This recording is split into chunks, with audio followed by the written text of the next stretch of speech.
இன்றைய நாளுக்கான பிரார்த்தனைகளை பார்ப்போம். அதற்கு முன்பாக கூட்டு பிரார்த்தனை என்பது நிச்சயமாக மிகச்சிறந்த ஒரு விஷயம். உதாரணத்திற்கு, நாம் பிறக்கும்போது யார் யாரெல்லாம் நம்மை வந்து பார்த்தார்கள் என்று நமக்கு தெரியாது. நாம் இறந்தபோது யார் யாரெல்லாம் நம்மை வந்து பார்த்தார்கள் என்று நம்மளுக்கு தெரியாது.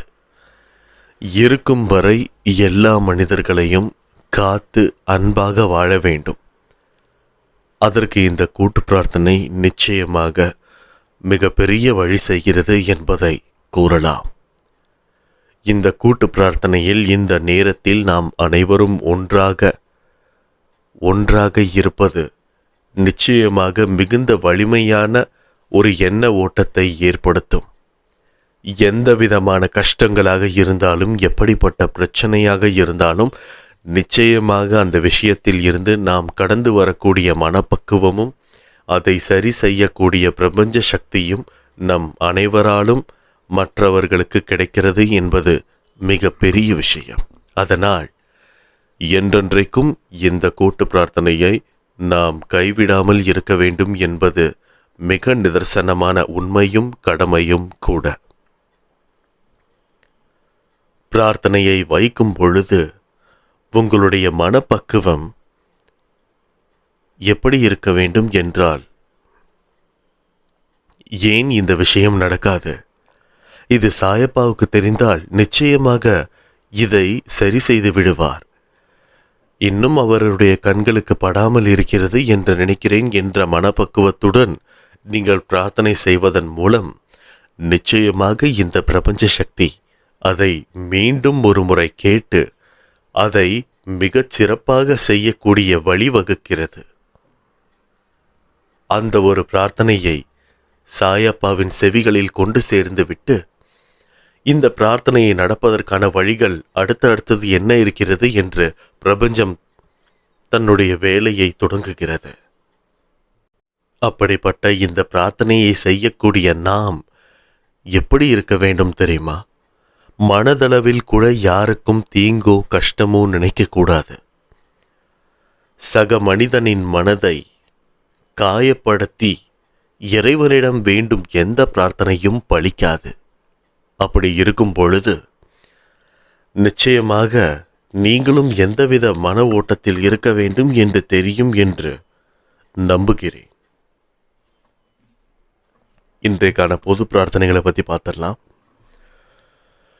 இன்றைய நாளில் எத்தனையோ குழந்தைங்க பிறந்திருக்கும். அந்த குழந்தைங்க எல்லாருமே இந்த சமூகத்தில் அந்த குழந்தைங்களால் எந்த விதமான பிரச்சனையும் சமூக சீர்கேடும் நடக்காமல் ஊர் போற்றும் நல்லவனாகவும் நல்லவர்களாகவும் வாழ வேண்டும்னு சொல்லி நம்ம சாயப்பா கிட்ட வேண்டிக்கலாம். அது மட்டும் இல்லாமல் இன்னைக்கு பிறந்தநாள் கொண்டாடக்கூடிய ஒவ்வொரு குட்டி குழந்தைகளும், ஒவ்வொரு பள்ளி மாணவர்களும், கல்லூரி மாணவர்களும், கல்யாணமாக போகிறவர்களும் எல்லாருக்கும் என்னென்ன தேவைகள் இருக்கிறதோ அந்த தேவைகளை எல்லாம் இன்றைய நாளில் நிவர்த்தி செய்து சாயப்பா அந்த ஒரு பிறந்த நாளை மிகச் சிறப்பாக முடிக்கும்படி நம்ம எல்லாருமே சாயப்பா கிட்ட வேண்டிக்கலாம். அடுத்ததாக கல்யாண நாளை காணக்கூடிய ஒவ்வொரு தம்பதிகளுக்கும் நிச்சயமாக ஒரு பெரிய ஆசீர்வாதம் சாயப்பா மூலமாக கிடைக்கும் என்று சொல்லி நம்ம சாயப்பா கிட்ட வேண்டிக்கலாம். அடுத்ததாக இந்த நாளில் உணவுக்கு எவ்வளவோ கஷ்டப்பட்டு நிறைய ஜீவராசிகளும் சுற்றுது, நிறைய மனுஷர்களும் இருக்கிறார்கள். அப்படி இருக்கும் பொழுது 2 பேர்த்துக்குமே சாயப்பா ஏதாவது ஒரு மூலமாக அவங்களுக்கு உதவி செய்யணும் அப்படின்னு சொல்லி நம்ம சாயப்பா கிட்ட வேண்டிக்கலாம். அது மட்டும் இல்லாமல் இப்போது ரீசெண்டாக நேற்று டெல்லியில் பாம் பிளாஸ்ட் ஆகிருக்கு. இந்த பாம் பிளாஸ்ட் ஆகி இப்போ இது வரைக்கும் ஒரு 10 பேர் இறந்துருக்குறாங்கன்னு சொல்லி நியூஸ் வந்திருக்கு. நிச்சயமாக அந்த 10 பேர்த்தோட குடும்பத்துக்காகவும் நம்ம ப்ரேயர் பண்ணிக்கலாம்.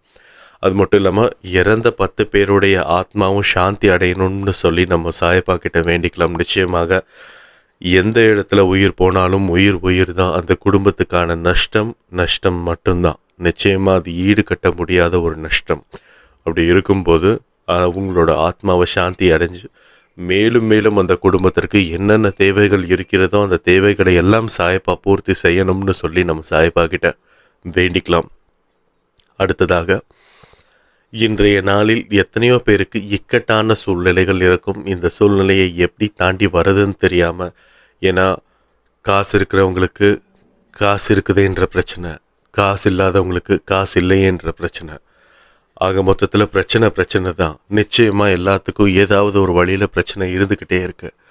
அப்படி இருக்கும் பொழுது இந்த பிரச்சனைகளை எல்லாம் சீர்படுத்தி நல்ல வாழ்க்கையை இந்த ஒரு நாளில், இந்த ஒரு நாள் நிம்மதியான நாளாக அனைவருக்கும் மாற வேண்டும் என்று நம்ம சாயப்பா கிட்ட வேண்டிக்கலாம். அடுத்ததாக, இன்றைய நாள் நிறைய குழந்தைகள் பிறந்திருக்கும்னு நம்ம ஃபஸ்ட்டே சொல்லியிருக்கோம். ஆனால் நிறைய குழந்தைகள் இப்போ கொஞ்ச நாளாக ஊனமாகவும் பிறக்குதுன்னு சொல்லி நம்ம நிறைய இடத்துல கேள்விப்பட்டிருக்கோம். நிச்சயமாக அந்த குழந்தைங்களுக்கு எந்த விதமான கஷ்டங்களும் இல்லாமல் அவங்களுடைய வாழ்க்கையை வாழணும், இந்த சமூகம் அவங்கள நல்ல ஒரு கண்ணோட்டத்தில் பார்க்கணும்னு சொல்லி நம்ம சாயப்பா கிட்ட வேண்டிக்கலாம். நிச்சயமாக அவங்க எல்லாருமே சாதனை படைக்கக்கூடிய ஒரு மாணவர்கள். அப்படி இருக்கும் பொழுது அவங்க எல்லாத்துக்குமே தேவையானது எல்லாமே நல்லபடியாக கிடச்சி நிச்சயமாக அவங்க வாழ்க்கையில் நல்லது படைக்கணும்னு சொல்லி நம்ம சாயப்பா கிட்ட வேண்டிக்கலாம். அடுத்ததாக, நம்ம கண்ணுக்கு தெரிஞ்சு ஒரு நாளைக்கு 10 பேர் இறந்துருக்காங்க. கண்ணுக்கு தெரியாமல் வயசானவங்க எத்தனையோ பேர் இறந்துருக்குறாங்க. அது மட்டும் இல்லாமல் வேறு ஏதோ காரணங்களுக்காக நிறைய உயிர் பலி நேற்று நாள்லேருந்து இந்த 24 மணி நேரத்துக்குள்ள நிறைய கொலைகளும் பலிகளும் சாவுகளும் நடந்திருக்கும். அப்படிப்பட்ட அந்த ஆன்மாக்களுக்கு எல்லாத்துக்குமே ஆத்மா சாந்தி அடையணும்னு சொல்லி நம்ம சாயப்பா கிட்ட வேண்டிக்கலாம். அடுத்ததாக, நிறைய பேர் எக்ஸாம்ஸ் போயிட்டுருக்கு, நிறைய பேர்த்துக்கு செம் போயிட்டுருக்கு, நிறைய பேர்த்துக்கு ஸ்கூல்லேயும் எக்ஸாம்ஸ் போயிட்டுருக்கு. அப்படிப்பட்டு போகிற எல்லாத்துக்குமே ஒரு பொதுவான ஒரு பிரார்த்தனையை வச்சுக்கலாம். நிச்சயமாக அவங்களுக்கு சாதகமாக கொஷின் பேப்பர்ஸ் எல்லாமே இருக்கணும்னு சொல்லி. ஏன்னா எல்லாருமே சாதிக்கணும், இவங்க தான் சாதிக்கணும், இவங்க சாதிக்கக்கூடாது, இவங்க தான் வெற்றி பெறணும், இவங்க பெறக்கூடாது அப்படின்ற பாகுபாடே இருக்கக்கூடாது.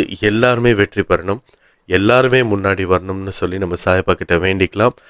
அடுத்ததாக, இன்றைய நாளுக்கான பிரார்த்தனையை பார்த்துடலாம். முதலாவது, ஈஸ்வரி அக்கா. இவங்களுக்கு ஹெவி ஃபீவராக இருக்குது. இந்த கடைசி 2 நாளாகவே ரொம்ப அதிகமான ஃபீவர் இருக்குது.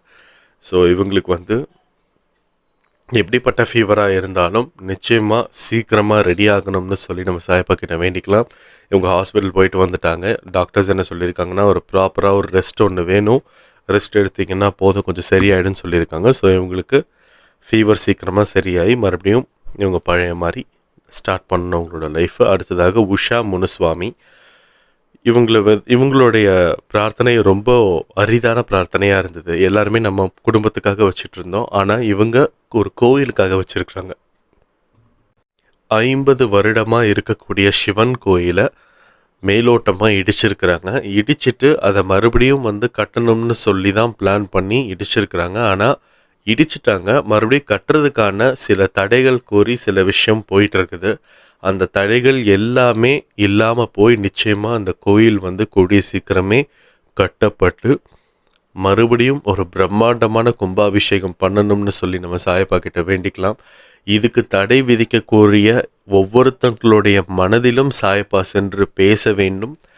அந்த கோயிலுக்கு சாதகமான சில முடிவுகள் நிச்சயமாக கூடிய விரைவில் எடுக்கணும்னு சொல்லி நம்ம சாயப்பா கிட்ட வேண்டிக்கலாம். நிச்சயமாக நடக்கும். ஏன்னா ஒரு கோயில், ஒரு ஆலயம்ன்றது மனிதர்களுக்கு எவ்வளவு முக்கியமான விஷயம்னு தெரியும். அப்படி இருக்கும்போது ஒரு மனசாந்தி, மன அமைதி கிடைக்கக்கூடிய ஒரு இடமே கோயில் தான். அப்படி இருக்கும்போது இந்த கோயில் இல்லைன்னும் போது நிச்சயமாக அந்த கடவுளே இறங்கி இந்த விஷயத்தை பண்ணி கொடுக்கணும்னு சொல்லி நம்ம நம்பி சாயப்பா கிட்ட வேண்டிக்கலாம். நிச்சயமாக இந்த வேண்டுதல் நடக்க நம்ம சாயப்பா கிட்ட பிரார்த்தனை வச்சுக்கலாம். அடுத்ததாக, கவிதான்னு சொல்லி அவங்களோட பையன் யோக பிரசாத். இவருக்கு ஏஜ் 27 வயசு ஆகுது. இவங்க ஒரு சிங்கிள் மதர், அதாவது அம்மா மட்டும் இவங்களோட பையனை சின்ன வயசுலேருந்து கஷ்டப்பட்டு வளர்த்திருக்கிறாங்க. இப்போது அவங்களோட மகனுக்கு கல்யாணம் பார்க்குறதுக்காக புரோக்கர் கிட்ட ஃபோட்டோ கொடுத்துருக்காங்க. நிச்சயமாக இவங்க குடும்பத்துக்கு ஏற்ற மாதிரி, இவங்க குடும்பத்துக்கு முழுவதுமாக ஒத்துழைக்கக்கூடிய ஒரு பொண்ணு, எல்லா சூழ்நிலைகளையும் புரிஞ்சிக்கக்கூடிய ஒரு பொண்ணு இவங்களுக்கு கிடைக்கணும்னு சொல்லி நம்ம சாயப்பா கிட்ட வேண்டிக்கலாம். அதன் மூலமாக இவங்களோட கல்யாணம் ஊர் போற்றும்படி, ஊர் ஆசீர்வாதத்துடன், சாயப்பா ஆசீர்வாதத்துடன் இந்த கல்யாணம் மிக பிரம்மாண்டமாக நடக்கணும்னு சொல்லி நம்ம சாயப்பா கிட்ட வேண்டிக்கலாம். கல்யாணத்துக்கான எந்தவித இடையூறுகளும் இல்லாமல் நிச்சயமாக எல்லாமே சுமூகமான வழியில் முடியணும்னு சொல்லி நம்ம சாயப்பா கிட்ட வேண்டிக்கலாம். அடுத்ததாக, சுசீலா. இவங்களுக்கு 56 வயசாகுது. இவங்களுக்கு 2019 இருந்து சுகர் பிரச்சனை இருக்குது. இப்போ கொஞ்ச நாளா முழங்கால் வலிகள் வந்து ரொம்ப ஜாஸ்தியா இருக்குன்னு சொல்லியிருக்காங்க. நிச்சயமா 2 விதமான விஷயத்துல இருந்து உங்கள வந்து சாயப்பா விடுவிக்கணும். எந்த விதமான கஷ்டங்களையும் இவங்களுக்கு குடுக்காம, நிச்சயமா இவங்க எல்லா விஷயத்துல இருந்து வெளியில வரணும்னு சொல்லி நம்ம சாயப்பா கிட்ட வேண்டிக்கலாம். அடுத்ததாக காஞ்சனா, இவங்களோட பொண்ணு நந்தினி. இவங்களுக்கு கல்யாணம் ஆகி 4 வருஷம் ஆச்சு. ஆனா இன்னும் குழந்தை பொறக்காம இருக்கு. நிச்சயமா சாயப்பாவே குழந்தைன்ற ரூபத்துல வந்து இவங்களுக்கு பொறந்து இவங்களோட குடும்பத்தை வந்து சிறந்து விளங்க வைக்கணும்னு சொல்லி நம்ம சாயப்பா கிட்ட வேண்டிக்கலாம். நிச்சயமாக இவங்களுக்கு தேவையான எல்லா விஷயமுமே சாயப்பா பண்ணி கொடுத்து சாயப்பாவே ஒரு குழந்தையா வந்து உங்களுக்கு பிறப்பாங்கன்னு சொல்லி நம்ம சாயப்பா கிட்ட வேண்டிக்கலாம், கேட்டுக்கொள்ளலாம். அடுத்ததாக ஜெயலக்ஷ்மி, இவங்களோட பேத்தி ஸ்ரேயா. இவங்க ஒரு குட்டி பாப்பா, 7 வயசு தான் ஆகுது இவங்களுக்கு. இவங்களுக்கு கண்ணில் பவர் வந்து அதிகமாகாமல் இருக்கணும்னு சொல்லி நம்ம சாயப்பா கிட்ட வேண்டிக்கலாம். கண்ணு எவ்வளோ வந்து நார்மலாக இருக்கக்கூடிய பவர் எந்த அளவுக்கு மெயின்டைன் ஆகுமோ அந்த அளவுக்கு ஈக்குவலாக இருக்கணும்னு சொல்லி நம்ம சாயப்பா கிட்ட வேண்டிக்கலாம். அடுத்ததாக சசிகலா, இவங்களோட பொண்ணு சிஏவோட ஃபைனல் எக்ஸாம்ஸ்க்கு ப்ரிப்பரேஷன்ஸ் பண்ணிகிட்டு இருக்காங்க. நிச்சயமாக உங்களுக்கு எந்த விதமான இடையூறும் இல்லாமல் இவங்க எந்தெந்த விஷயம்லாம் படிக்கணும்னு நினைக்கிறாங்களோ அந்த விஷயம்லாம் இவங்களுக்கு எளிதில் புரியக்கூடியதாகவும் மிகவும் எளிதாகவும் இருக்க வேண்டும்னு சொல்லி நம்ம சாயப்பா கிட்ட வேண்டிக்கலாம். அதை தாண்டி இவங்க எந்தெந்த விஷயங்கள் எல்லாம் ப்ரிப்பேர் பண்ணாங்களோ நிச்சயமாக இவங்களுக்கு சாதகமாக இருக்கக்கூடிய கொஷின் பேப்பரை வந்து அந்த சிஏ எக்ஸாமை வெற்றிகரமாக முடிக்கணும்னு சொல்லி நம்ம சாயப்பா கிட்ட வேண்டிக்கலாம். அது மட்டும் இல்லாமல் இந்த சிஏ எக்ஸாம்ஸ் யார் யாரெல்லாம் எழுதுகிறாங்களோ, எத்தனை மாணவ மாணவியர் எழுதுகிறாங்களோ அவங்க எல்லாத்துக்காகவுமே ஒரு கூட்டு பிரார்த்தனை இந்த இடத்துல நம்ம வைக்கலாம். நிச்சயமாக எல்லாருமே வெற்றி காணணும், எல்லாருமே சிஏ ஆகணும். நிச்சயமாக நம்ம நாட்டுக்கு வந்து ஏதோ ஒரு விதத்தில் தேவையாக இருக்குது எல்லா விஷயமுமே. அப்படி இருக்கும்போது இந்த ஒரு விஷயம் நடந்து எல்லாமே சுமூகமாக போகணும். அந்த எக்ஸாம் எழுதக்கூடியவங்க எல்லாருமே வெற்றி பெறணும்னு சொல்லி நம்ம சாயப்பா கிட்ட வேண்டிக்கலாம். இன்றைய நாளுக்கான பிரார்த்தனைகள் முடிந்தது. அது மட்டும் இல்லாமல் இந்த பதிவை கேட்கக்கூடிய ஒவ்வொரு நபர்களுக்கும் இருக்கக்கூடிய மனக்கோரிக்கைகள், குமுறல்கள் எல்லாமே சாயப்பாவுக்கு தெரிஞ்சிருக்கும் இந்நேரம். ஏன்னா மற்றவர்களுக்காக நம்ம பிரார்த்தனை பண்ணும்போது நம்முடைய பிரார்த்தனை, நம்ம பிரார்த்தனை வைக்கணும்னு கூட அவசியம் இல்லை. நிச்சயமாக நம்மளுக்கு என்ன தேவையோ அதை நிறைவேறிடும். அப்படி இருக்கும்போது ஒவ்வொரு விஷயமும் நம்மளுக்கு வர தொடங்கும். அதுக்கான நாள் நேரம் நெருங்கின உடனே நிச்சயமாக கிடைக்கும். அப்படி இருக்கும்போது அந்த ஒரு நாளுக்காகவும் நேரத்துக்காகவும் நம்ம காத்திருக்கலாம். நம்பிக்கை, பொறுமை, இது மட்டும்தான் நம்ம சாயப்பா நம்மளுக்கு சொல்லியிருக்கக்கூடிய ஒரு வேத வாக்கு. அப்படி இருக்கும்போது நிச்சயமாக நம்பிக்கையுடனும் அந்த நேரத்திற்கான பொறுமையையும் அதற்காக விட்டு நிச்சயமாக நம்ம ஒவ்வொரு விஷயத்தையும் மாற்ற தொடங்கலாம், மாற்றத்தை உணரலாம். சின்ன சின்ன மாற்றத்தை கூட நம்ம உணர்ந்து அதன் மூலமாக ஒரு சந்தோஷம் அடைவதனால நம்ம எத்தனையோ விஷயங்களை மிக எளிதில் சாதிக்கக்கூடிய ஒரு மனப்பக்குவம் நமக்கு அது மூலமாக கிடைக்கிறது. அப்படி இருக்கும்பொழுது நிச்சயமாக ஒவ்வொரு மாற்றத்தையும் உணருங்கள், எடுத்து வைக்கக்கூடிய ஒவ்வொரு அடியையும் உணருங்கள். நிச்சயமாக சாயப்பா நம்ம அருகில் இருக்கிறார் என்பதை சொல்லி இந்த ஆடியோவை முடிக்கிறேன். ஜெய் சாய்ராம்.